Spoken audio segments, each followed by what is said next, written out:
बाब 4। इन बातों के बाद जो मैंने निगाह की तो क्या देखता हूँ कि आसमान में एक दरवाजा खुला हुआ है, और जिसको मैंने पेशतर नरसिंगे की सी आवाज से अपने साथ बातें करते सुना था, वही फरमाता है कि यहाँ ऊपर आ जा,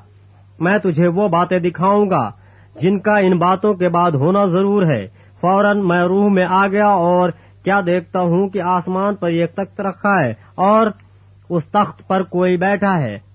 और जो उस पर बैठा है वो संगे शब और अकीक सा मालूम होता है, और उस तख्त के गिर्द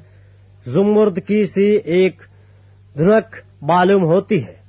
और उस तख्त के गिर्द 24 तख्त हैं, और उन तख्तों पर 24 बुजुर्ग सफेद पोशाक पहने हुए बैठे हैं, और उनके सरों पर सोने के ताज हैं, और उस तख्त में से बिजलियां और आवाजें और गर्जें पैदा होती हैं, और उस तख्त के सामने आग के साथ चिराग जल रहे हैं, ये खुदा की 7 रूहें हैं, और उस तख्त के सामने गोया शीशे का समंदर बिल्लौर की मानिंद है, और तख्त के बीच में और तख्त के गिरदा गिर्द 4 जानदार हैं, जिनके आगे पीछे आंखें ही आंखें हैं।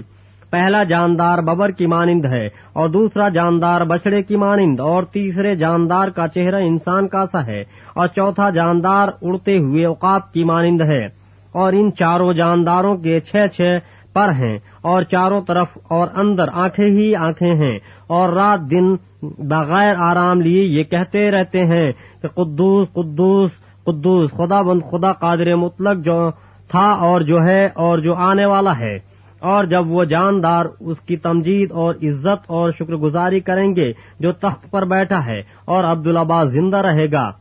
तो वो 24 बुजुर्ग उसके सामने जो तख्त पर बैठा है गिर पड़ेंगे और उसको सिजदा करेंगे जो अब्दुल अब्बास जिंदा रहेगा, और अपने ताज ये कहते हुए उस तख्त के सामने डाल देंगे कि ऐ हमारे खुदाबंद और खुदा, तू ही तमजीद और इज्जत और कुदरत के लायक है, क्योंकि तू ही ने सब चीजें पैदा की, और वो तेरी ही मर्जी से थीं और पैदा हुई।